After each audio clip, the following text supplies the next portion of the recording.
Ascoltami. Va ora in onda Parlando Liberamente, l'intervista settimanale del direttore Giovanni Sallusti con i protagonisti dell'attualità, della politica, del giornalismo. Parole tra noi. Ecco il mio destino, parlarti come la prima volta. Che cosa sei? Che cosa sei? Che cosa sei? Buongiorno a tutti, bentornati a Parlando Liberamente, la nostra intervista settimanale con i protagonisti della politica, dell'attualità, del giornalismo. Oggi siamo molto felici di avere con noi Fiamma Nirenstein, saggista, editorialista del giornale, scholar del think tank Jerusalem Center for Foreign Affairs, che dovrebbe essere già collegata con noi. Ci sei, Fiamma? Forse abbiamo un problema di collegamento che abbiamo allestito. Fiamma è in Israele, come spesso le capita, ha scritto moltissimi libri, tra le altre cose sul ritorno inquietante dell'antisemitismo nelle nostre società contemporanee. Ricordo l'abbandono, gli antisemiti progressisti, significativo fin dal titolo, la guerra antisemita contro l'Occidente, che qui titolo densissimo, perché poi è il solito non detto per cui l'attacco all'ebreo è anche l'attacco all'occidentale, ma dovrebbe essere in collegamento con noi. Ci sei, Fiamma? Non riusciamo a raggiungerla. Non riusciamo a raggiungerla, ma i nostri valenti tecnici stanno provvedendo in modo solerte, quindi siamo fiduciosi, ovviamente. È un collegamento ovviamente più difficoltoso del solito, ma ci faceva piacere parlare con Fiamma Nirenstein di fronte anche alle cronache impazzite di Capodanno. Capodanno islamico è stato definito, ahimè, su ambo le sponde, tra l'altro, dell'Atlantico, visto il ritorno dell'ISIS addirittura nel cuore d'America, a New Orleans, con l'orrendo attentato di New Orleans, e anche la bomba a Las Vegas. Insomma, è una sorta di tempesta globale su cui aleggia l'imminente ritorno di Donald Trump alla Casa Bianca. Io sto facendo una premessa di cornice, non rituale, perché quello di cui parleremo, ovviamente, attendendo che vada in porto il collegamento con Fiamma Nirenstein. Consiglio sempre di leggere i suoi editoriali sul giornale, perché se cercate una voce anti-mainstream sul Medio Oriente, quindi oggi di fondo sulle dinamiche dei nostri giorni, perché il Medio Oriente è il calderone in cui si rispecchiano tutte le tensioni globali, ecco, vi consiglio di leggere Fiamma Nirenstein. Possiamo riprovare? Sei con noi, Fiamma? Ma io sì, ti sento benissimo, tu mi senti? Ce l'abbiamo fatta e benvenuta su Radio Libertà. Ma devo restare sul video? No, non c'è bisogno di video, dico bene? No, va benissimo allora, così. Perché qua mi dice questa cosa che devo restare sul video, ma non è vero. No, ecco. dalla regia mi dicono che non è condizione necessaria, quindi non c'è bisogno, perché ecco, va bene. Allora comunque, eccoci qua, benvenuta. Buongiorno, come va? Bene, diciamo, forse più un auspicio che un dato di cronaca, ma diciamo bene, insomma. Stavo introducendo la nostra chiacchierata ricordando il tuo lavoro giornalistico, intellettuale, i tuoi numerosi libri sul ritorno dell'antisemitismo, no? come anche specchio della guerra contemporanea contro l'Occidente nel suo complesso. Non posso non partire, diciamo, però dal dramma di cronaca di questi giorni, che è quello di Cecilia Sala in prigione in Iran. Certo. Perché ieri mi ha colpito una cosa e volevo girarti questo spunto, insomma. Cioè, sembra che gran parte del mainstream progressista abbia improvvisamente scoperto ieri che le carceri iraniane non si ispirano esattamente ai principi di Cesare Beccaria, diciamo, no? Cioè, non è esattamente uno stato di diritto. Ecco, allora, e tra l'altro è lo stesso mainstream che, coccolando le piazze pro-Pal, di fatto ha coccolato anche quel regime. Allora, giudicavo utile che tu spiegassi ai nostri ascoltatori esattamente con cosa abbiamo a che fare quando parliamo del regime iraniano.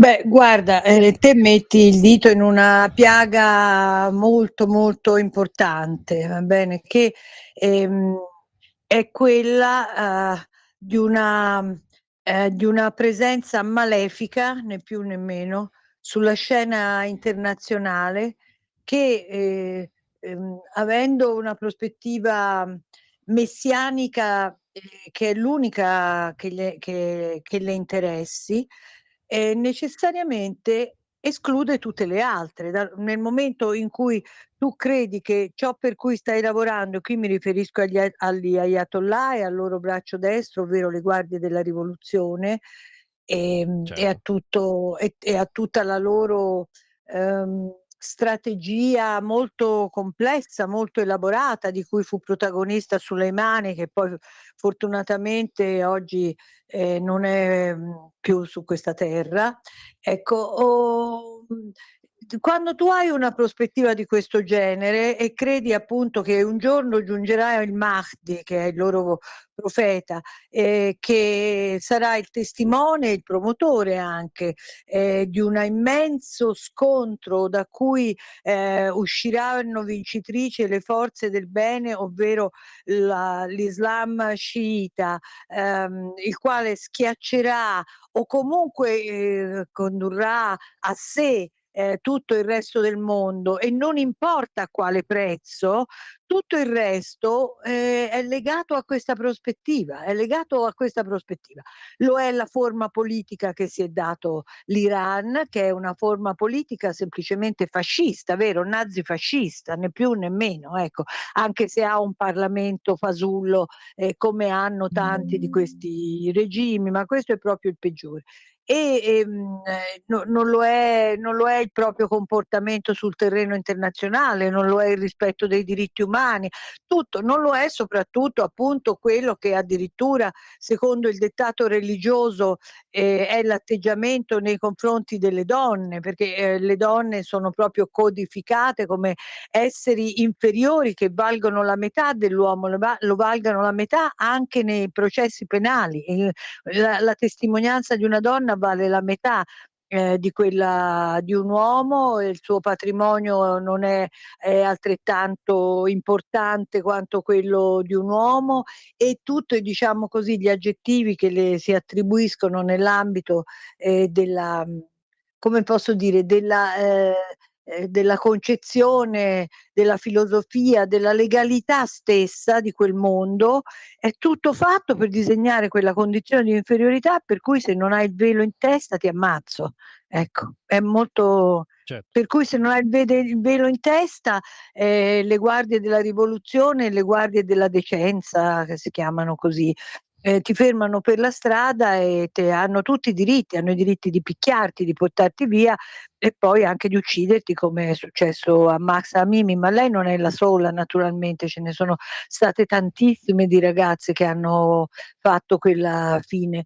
Ora, questo è il regime degli ayatollah, questo è il regime degli ayatollah. Ora, il regime degli ayatollah è anche quello che sta costruendo una bomba atomica al fine che descrivevo prima, che è un fine, religioso, che è quello di soggiogare il mondo, va bene? Nel frattempo si possan fare tutti i giochini che si vogliono, ma, quando poi si guarda invece alla carta geografica, in questi anni, si è visto che, l'Iran, ha messo in piedi, queste armate grandi, ottimamente armate, nel mentre anche vendeva i propri droni, a Putin, li vendeva, un po' li scambiava con dei favori grandi che gli ha fatto Putin, che nel corso del tempo è diventato un alleato dell'Iran. Ecco, e nel frattempo l'Iran metteva in piedi la grande forza missilistica degli Hezbollah, 250.000 missili, metteva in piedi la ferocia ben armata di Hamas, con la quale, il 7 di ottobre sono stati massacrati uomini, donne e bambini, e con il quale si seguita giorno dopo giorno a colpire la gente di Israele, a colpire gli ebrei che stanno sempre in prima fila come vittime predestinate. E anche a fornire i missili a questi signori che stanno a 2000 chilometri di distanza da Israele, i Houthi, e che stanotte, ti sto parlando di 4 ore fa, erano le 4:45, c'hanno buttato giù dal letto con un missile balistico, cioè di quelli forti, grossi, vero, che se ti cascano sulla casa te la distruggano in pezzi. Che perché tutta Gerusalemme, casa mia, noi avevamo qui 2 bambini a dormire in casa nostra, ci siamo scaraventati nel rifugio alle 4:45 perché, capisci, ci stavano sparando i Houthi da 2000 chilometri di distanza, che non c'entrano nulla né con Israele, né con la cosiddetta questione palestinese. Sono semplicemente una pedina iraniana che in questi giorni di difficoltà in cui l'Iran si è visto capovolgere il suo disegno di dominazione, se vuoi dopo si parla di questo, ora lo salto perché per No, no, arrivare ma alla lo conclusione di questa affronteremo lunga sicuramente. risposta, capisci? Allora i Houthi sono armati in maniera tale che possono da casa loro seguitare a sparare su Israele missili balistici con i quali io non lo so, io non capisco se gli italiani quando scrivono quelle stupidaggini che io devo leggere sui giornali italiani o sentir dire alla televisione quando dicono che Israele vuole attaccare l'Iran, ma Israele vuole semplicemente poter vivere e siccome appunto noi siamo bombardati immaginati tu dove sei? Sei a Roma o a Milano? Dove A sei? Milano, a Milano. Allora immaginati che stanotte Milano è stata bombardata dai Houthi, va Certo, bene? certo. Allora, che cosa fa l'Italia in questo caso? Cosa fa? Fa un casino, chiude tutte le scuole, emergenza, l'esercito entra in uno stato di allarme assoluto, si comincia a pensare, bombardato con dei missili balistici, non è che sto parlando di un'auto che è lanciata a massima velocità, questo è quello che invece già accade dappertutto, in Europa e negli Stati Uniti purtroppo, come si è visto anche ieri.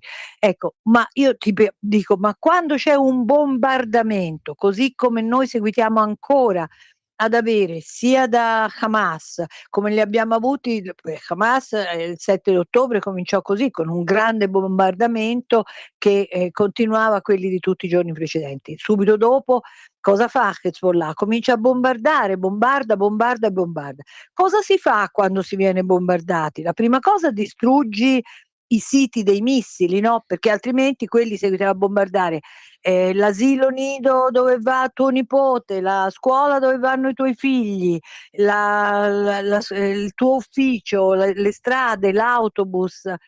Questo si fa, si blocca l'attacco. Invece a Israele questo non è mai stato permesso e su questa base si è cominciato a tessere una quantità inverosimile di menzogne per cui tutta la costruzione ha trovato un appoggio e una simpatia e una tessitura di parole malate che hanno completamente stravolto la testa anche degli italiani purtroppo. Assolutamente. Il tuo racconto mi rimanda a una cosa che ho sentito dire più volte da Edward Luttwak, secondo cui Mhm. l'amministrazione Obama ha introdotto il seguente teorema: l'Iran può attaccare tutti, ma nessuno può attaccare l'Iran. È un po' questa la schizofrenia, diciamo. Sì, senz'altro questa. Comunque, diciamo che questa proibizione è in via di essere superata naturalmente, perché, ehm, allora ormai c'è stato un risveglio rispetto a questa proibizione, la Certo. quale ha seguitato ad andare avanti in forme dirette nel corso di tutta questa disperata guerra di difesa che Israele ha condotto, dopo l'aggressione del 7 di ottobre, una guerra di difesa. Né Israele aveva attaccato Hamas, né Israele aveva attaccato gli Hezbollah, né niente di tutto di questo genere. Quello che Israele ha semplicemente cercato di fare e che ancora è nel mezzo. Ieri, non so se qualcuno ha visto il Jerusalem Post, si sarà imbattuto in un interessante articolo che spiega come Hamas, che uno dice oh la distruzione di Gaza, no, Hamas che non ha mai fatto entrare i bambini, la gente nei 800 chilometri di gallerie costruiti lì sotto e se li ha tenuti tutti per sé, per i propri terroristi, per le proprie armi, per i propri lanciamissili, per le proprie famiglie, non per quelle di chi invece non era parte della loro storia. Beh, Hamas è di nuovo cresciuta. Di nuovo l'abbiamo in questo momento ancora oltre i 15.000, non ti do un numero preciso perché non voglio sbagliare, ma oltre i 15.000 armati terroristi sono ancora là dentro. Battere queste forze è terribilmente difficile perché queste forze sono immensamente egoiste, ovvero usano la gente come scudi umani, proprio come disse Sinwar, no? Noi Certo. quando qualcuno gli disse ma perché almeno non fate entrare nella gente nelle gallerie? E lui rispose prima di tutto le gallerie ci servono a noi per fare la guerra e poi la gente è dove deve essere, è lì per far vedere al mondo quanto sono cattivi gli israeliani e noi vogliamo che quanti più ne muoiano tanto meglio è per noi. Questo è quello che disse Sinwar. Nonostante questo, e questo è molto importante, ci sono stati adesso studi importanti, fra cui uno della Harry Jackson Society, molto di andare a vedere, costruito sulla base finalmente di una revisione dei numeri che non sia quella usata dalla stampa e dalle televisioni italiane in cui si ripetono i numeri dato da un fantomatico Ministero della Sanità di Gaza, cioè da Hamas, va Che bene? è In veramente cui surreale, perché è come se nel 44 avessimo dato il bollettino delle SS dal mio punto di vista. esattamente, né più né meno, dici proprio una cosa sacrosanta. Questo è.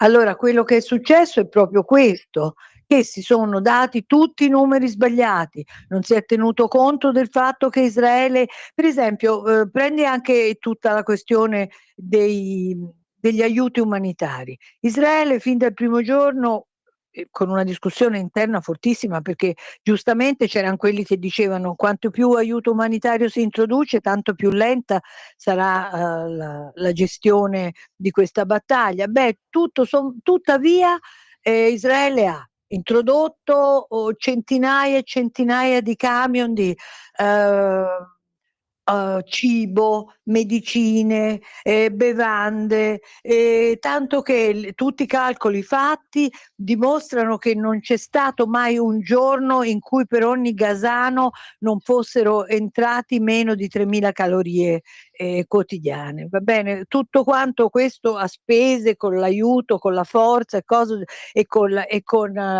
il consenso di Israele. Ma che cosa succedeva lì? Una cosa che si è potuto vedere in 1000 video che tutti potevano vedere, anche giornalisti che dicevano che Israele cerca di far morire di fame la gente di Gaza. Si vedeva che quelli di Hamas con le armi in pugno saltavano sui camion, se ne impossessavano, prendevano il cibo, ne facevano mercimonio o arma di ricatto nei confronti di chiunque si trovasse a Gaza e impedivano la distribuzione. Io sono stata, come qualcuno avrà letto nei miei pezzi, con l'esercito israeliano giù sul confine e ho incontrato le schiere di avvocati, va bene, che accompagnano i soldati israeliani.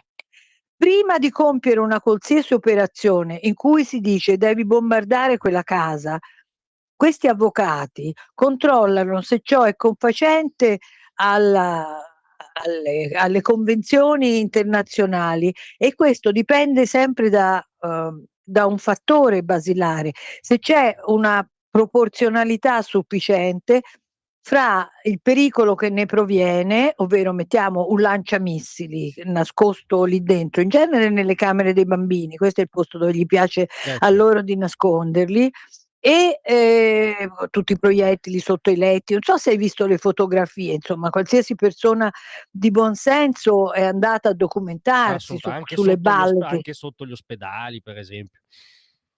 Soprattutto gli ospedali sono diventati, siccome sotto gli ospedali ci sono tutte queste gallerie, anzi meglio dire sopra le gallerie sono stati costruiti gli ospedali, perché lì uno non si deve immaginare che sotto Gaza siano state costruite le gallerie, no, tutti i soldi, e son tanti, che son piovuti su Gaza, da quando dal 2005 c'è stato lo sgombero, cioè Voluto da tantissimo Sharon, ricordiamolo, voluto da Sharon. voluto da Sharon, uno sgombero molto drammatico su cui io ho scritto un libro intitolato La sabbia di Gaza tanto tempo fa. Ecco, io ero lì, dormivo sulla sabbia vedendo questa gente trascinata via, che se n'è andata tutta quanta, c'era traccia di un ebreo, e nonostante questo si è seguitata a dire: "Gaza è una prigione a cielo aperto". Ma come una prigione a cielo aperto? Ma non ve ne siete accorti che confina con l'Egitto? Com'è che non se n'è accorto nessuno che confina con l'Egitto, Gaza? È una cosa strana anche questa, no? E che Bizzarro, quindi sì. eh? Abbastanza bizzarro in effetti. No, ti volevo Appunto. chiedere, poi usciamo dal tema specifico, ma perché un'altra cosa che mi Sì, ha colpito, te lo chiedo in questo caso anche da donna, io detesto dire da donna come fosse una quota rosa, ma in questo caso lo dico perché mi ha colpito terribilmente e trovo veramente un contorsione il silenzio assordante delle femministe nostrane su un regime islamista che tiene sequestrata una giornalista italiana, cioè non una di meno, quelle in lotta perenne col patriarcato. Non è un silenzio troppo assordante? sì, anche sai, diciamo di silenzi assordanti da parte dei movimenti femministi ormai, c'abbiamo fatto il callo, perché quando si è visto, come hanno reagito questi movimenti quando le donne israeliane sono state a centinaia, stuprate, fatte a pezzi, ammazzate mentre le stupravano, defacciate, quando si è visto appunto che cosa hanno fatto a queste donne, quando si è venuto a sapere che cosa gli hanno fatto in prigionia a quelle che sono state sequestrate, da Hamas, e nessuno ha detto una parola, onestamente una cosa molto semplice viene da dire a me. Hai fatto benissimo a dire da donna. Io ci tengo moltissimo alla mia storia femminista. Io ho fondato la prima rivista femminista in Italia che si chiamava Rosa. Qualcuno se lo ricorderà, era una bellissima rivista fra l'altro di pensiero al femminile. Ehm, era una rivista speciale, insomma, con molta riflessione, eccetera. Ecco, io dico una cosa, che da allora tanta acqua è passata sotto i ponti, tante conquiste sono state fatte, ma, il femminismo oggi come oggi, se non c'è la forza, nemmeno di riconoscere, lo stupro di massa e la prigionia in cui questa povera ragazza è stata gettata proprio approfittando, del fatto che è una donna, probabilmente io non so se questo abbia influito, ma di certo, ecco, quello che posso pensare è che c'è una malignità particolare in questo, perché io credo nella malignità, io credo nella bontà, credo nella malignità, credo nel rispetto e credo nel bene e nel male. E quello che ho visto, in questi mesi e in cui spero che prima o poi il mondo si risvegli, è proprio il fatto che, non si vuole capire, che cosa sta succedendo. Ora non lo so, è una cosa veramente sconcertante. Guarda, leggo per esempio adesso sui giornali americani, tutto quello che si dice sull'attacco di New Orleans, Sì. no, anche quello è un po' sconcertante. Fin dal primo momento tutti corrono, a dire che: "Ma no, ma non si può dire che questo era uno che, benché è nato negli Stati Uniti, però dopo era diventato un estremista islamista e aveva a che fare con l'ISIS perché, era forse malato di mente". Queste sono tutte cose che, a una persona che abbia un po' di conoscenza, come io ho avuto la fortuna di avere, avendo avuto come maestro Bernard Lewis, non hai il coraggio, di dire in questo caso che ci sono delle diversità essenziali che spingono oggi come oggi una parte del mondo, cioè quello islamista estremo, ha una critica feroce, crudele, senza pietà e quindi portatrice di violenza assoluta nei confronti dell'Occidente. Questo è, e questo è. E quindi se non c'è nulla di strano a riconoscere il fenomeno della radicalizzazione, e in questo caso è proprio comprovata. Mi sono arrivati una quantità di studi su tutti i casi precedenti. In America ce ne sono stati parecchi di questo genere, e sempre si vede che dopo un primo momento in cui si dice ma quello era un matto, un lupo solitario, uno che era malato oppure che aveva avuto dei guai in famiglia, cosa si scopre subito dopo? Subito dopo si scopre invece che era parte di una qualche organizzazione, o che comunque una qualche organizzazione gli aveva dato istruzioni, armi, ehm, indicazioni sia religiose che tecniche su come compiere degli attentati. Insomma, il terrorismo va guardato negli occhi per quello che è, altrimenti non lo si può più battere. E io qui voglio dire una cosa: quello che sta facendo Israele, vorrei chiarirlo molto chiaramente, dopo che con una forza d'animo, un coraggio dei suoi giovani e anche dei meno giovani, perché le riserve israeliane che stanno a combattere son gente anche con figli che ci lascia la vita, ci sono quasi 1000 soldati morti, vero? Insomma, che per Israele, un paese piccino, piccino, è una cifra enorme, e ognuno di loro aveva lasciato tutto, aveva lasciato la moglie, i bambini, tanti bambini, perché qui tutti c'hanno tanti bambini a differenza dell'Italia. Ecco, quello che Israele sta facendo adesso in questa disperata guerra di difesa, di cui finalmente ormai dopo il 7 di ottobre si è dovuto rendere conto, è una operazione di cui tutto il mondo dovrebbe inginocchiarsi e ringraziarlo, perché Il mondo sta libero, liberando. quantomeno il mondo libero, diciamo. Sì, il mondo libero, perché sta liberando il mondo da delle armi terribili. Cosa ha fatto il Libano, per esempio? Ha scoperto tutte queste gallerie uguali a quelle di Hamas, in cui erano state accatastate armi, missili, a decine di migliaia. Adesso in Siria, per esempio, tutte le armi benefiche di Assad, i gas con cui lui aveva ucciso la sua popolazione e per le quali erano state costruite fabbriche che ancora seguitavano a produrlo. La fabbrica di missili che è stata distrutta a settembre, adesso è venuta fuori che c'è stata questa magnifica operazione da parte dell'esercito israeliano con i piedi sul terreno, con i stivali sul terreno, nottetempo con gli elicotteri. Sono andati a distruggere una fabbrica di missili iraniani fatta in Siria. Tutta questa bonifica dalle armi, chi la fa? La fa solo Israele. L'Italia, la Francia, la Germania chiacchierano di pace, pace, ma la pace si raggiunge così, distruggendo le armi di chi cerca di uccidere gli innocenti. Questa è la pace che si può fare. Per questo io spero che ci si avventuri finalmente in un mondo nuovo, perché qua c'è tutta la pletora degli scagnozzi, dei valvassini dell'Iran, che è stata sconfitto Hamas, sconfitti gli Hezbollah, sconfitti Assad di Siria, ecco. Quindi c'è Ma una. questa disfatta strategica rende l'Iran ancora più pericoloso oggi? L'Iran è pericoloso comunque, va bene, Mm, non c'è.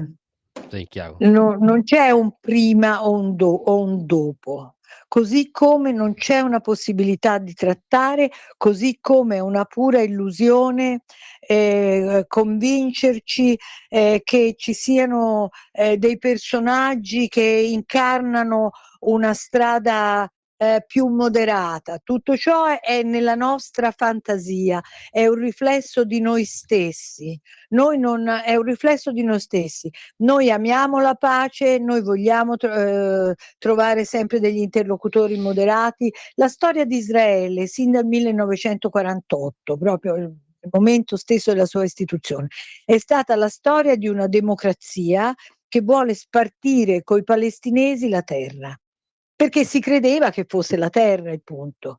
Piano piano la cosa che è venuta fuori con grande chiarezza è che la terra non c'entrava nulla. Si è ricevuto in cambio di questa offerta, si è ricevuto soltanto guerre, guerre e ancora guerre. E quando nel 67, siccome anche la Giordania aveva aggredito Israele, è stata occupata una parte di terreno che peraltro nei primi disegni concordati con la Società delle Nazioni apparteneva a Israele, ma insomma poi dopo la storia è complessa e la Giordania le aveva rioccupate e Israele quando la Giordania li ha attaccati, li ha rioccupati, questi territori improvvisamente sono diventati come un dovere assoluto di essere dati, si dice restituiti, ma loro non li avevano mai avuti naturalmente, ai palestinesi, perché insieme a una parte di Gerusalemme ci facessero il loro Stato. E lì è cominciata questa tiritera truffaldina dei territori occupati, che non esiste, nel senso che anche tutte le risoluzioni dell'ONU parlano sempre di territori in discussione, rispetto ai quali le due parti devono sedere e trovare un accordo. Certo. Ecco, e trovare un accordo che garantisca la sopravvivenza delle due parti. Ma qual è la realtà? La realtà è che la parte palestinese, supportata da un mondo arabo diventato sempre più aggressivo, soprattutto da quando nel 1979 l'Iran è diventato quello che è diventato, cioè la Repubblica degli Ayatollah, e lì è venuto sempre più chiaro che l'impegno loro non era quello ad avere uno Stato, ma era quello a distruggere lo Stato di Israele. Questa è la verità. E quando poi, il 7 ottobre questo odio si è espresso in quella maniera cannibalesca, e la cosa è diventata finalmente un pochino più chiara, ecco, a Sì, tutti quanti. certo, Però a chiunque sia onesto intellettualmente. No, penso di sì. le tue Eh, parole sull'attentato di New Orleans mi fan venire in mente sì, quello che ha detto Sebastian Gorka, che è il sì, designato capo dell'antiterrorismo dell'amministrazione Trump, che ha detto sì, queste cose non si spiegano con la povertà, il disagio mentale, certo, si certo. spiegano con l'odio per la nostra civiltà. Allora, la domanda che ti faccio è, visto che è imminente l'insediamento dell'amministrazione Trump, si Mhm. aprirà una nuova stagione, ci sarà un cambio di paradigma più lucido sullo scontro di civiltà in corso con l'amministrazione Trump, a tuo giudizio? Io direi che insomma, se si pensa a quello che ha fatto Trump nel passato, direi di sì, tutto sommato, più lucido sì, più lucido sì, quanto lui abbia la capacità poi di mettere in atto anche in maniera che resti sempre rispettosa delle libertà della legge, questo è tutto nelle mani sue e degli uomini che lavoreranno insieme a lui, che peraltro ora come ora a me sembrano brave persone, anche se grande parte della stampa italiana cerca di distruggere. La verità però vedi, è sempre una. Il fatto è che tutto ciò che non è di sinistra viene immediatamente criminalizzato. Un'intellettualità non di sinistra non ha non ha legittimità. Una politica non di sinistra non ha legittimità. Il lavoro culturale fatto sin dai tempi dell'Unione Sovietica dalla sinistra è stato gigantesco ed ha avuto un successo strepitoso. Ha occupato le università, le case editrici, la televisione, qualsiasi colore della televisione. Che cosa succede allora con questo? Quello che succede è che vediamo sulla testa di queste istituzioni sventolare l'orribile, odioso, inverosimile vessillo dell'antisemitismo, dell'espulsione della presenza di Israele dalle aule universitarie, dai convegni dei medici, dai festival canori, capisci? E dai teatri, dalla musica, e per Bacco, ma voi laggiù fate qualcosa, no? Non potete limitarvi a, perché state diventando antisemiti come i nazifascisti, questa è la verità. Sì, Ecco. diciamo spesso cambiata di segno, perché ormai, come dicevi tu, Sì, certo, come i ha le nazifascisti ho detto, sembianze del non woke, siate. no, certo, ha le sembianze dell'ideologia woke, che è rassicurante, no? Non si presenta in camicia nera, ma approda alle stesse conclusioni di fatto, ecco. Esatto. Ma per esempio, a proposito di possibile svolta, il marchingegno degli accordi di Abramo, tu lo giudichi un marchingegno ancora vivo, da riattivare, positivo? Potrebbe essere uno dei primi asset, diciamo, dell'amministrazione Trump? Lo considero il marchingegno unico per garantire una pace duratura al Medio Oriente, ovvero prima di tutto penso che l'Arabia Saudita veramente ha fatto un sacco di cambi, ha cambiato le sue leggi, il suo modo di fare, il suo rapporto con le donne. Ancora certo ha del lavoro da fare, ma insomma si può capire che capirai, erano il primo finanziatore del terrorismo e delle scuole, delle madrase in Europa, e adesso hanno completamente cambiato strada. Non è una strada facile, ma io ho fiducia che ce la possano fare. Penso che tutta la parte sunnita, che comprende tuttavia anche tutti i salafiti e tutta quella parte ISIS, Al-Qaeda, cioè è una parte inquinatissima dall'odio antisemita e dall'odio anti-occidentale e anticristiano, attenzione, anche anticristiano. Certo, Bene, assolutamente. questo è un punto molto importante. E per Bacco come fa il mondo cristiano, come fa il Papa a non accorgersi che dall'Iran, dagli Hezbollah, dalla Siria, da Hamas, dai palestinesi viene un afflato che insomma, oltre ad aspirare sia da parte sciita che da parte sunnita a conquistare il mondo, tende a contendere al mondo cristiano completamente la sua presa ideologica e sociale. Come fa a non capirlo? Come si fa a non capire? Eppure Benedetto l'aveva capito benissimo, io penso anche Giovanni XXIII e credo anche Giovanni Paolo. Quindi io penso che questi papi avevano già dato una bella spinta in questa direzione, per dire che l'Occidente offriva al mondo un punto di vista che doveva essere abbracciato senza se e senza ma, proponendosi agli altri con tutta la propria identità e la propria forza. Non so bene che cosa sia successo, e lo lascio agli esperti della Chiesa interpretarlo, con tutto il rispetto. Detto questo,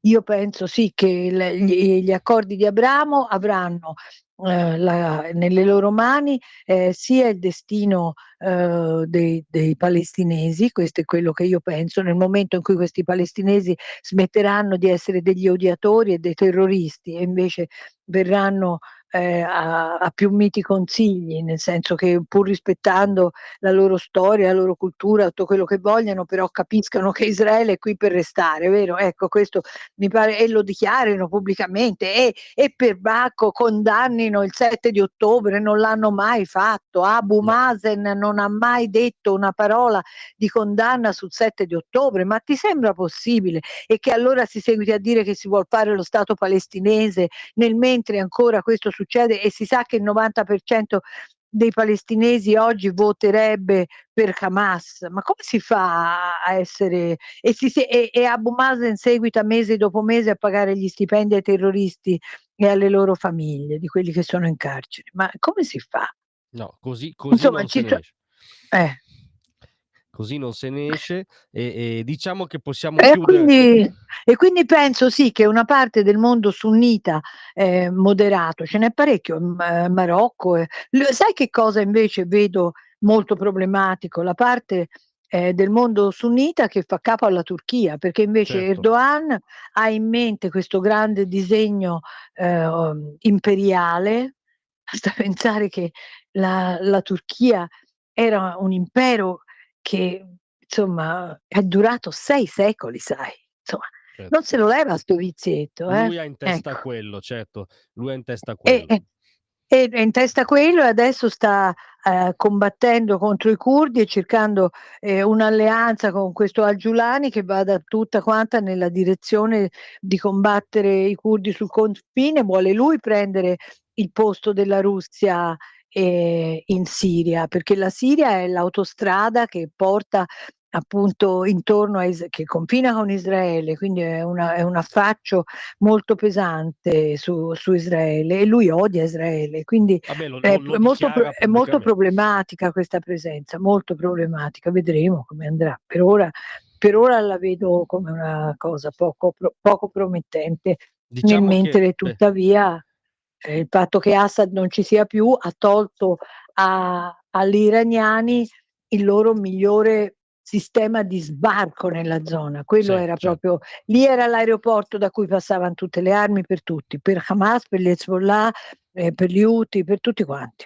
Per Diciamo tutti. che per trarre un sunto finale dovremmo Sì. scommettere sul mondo sunnita moderato e riscoprire la fierezza della nostra identità occidentale. Questi mi paiono 2 punti chiave, insomma.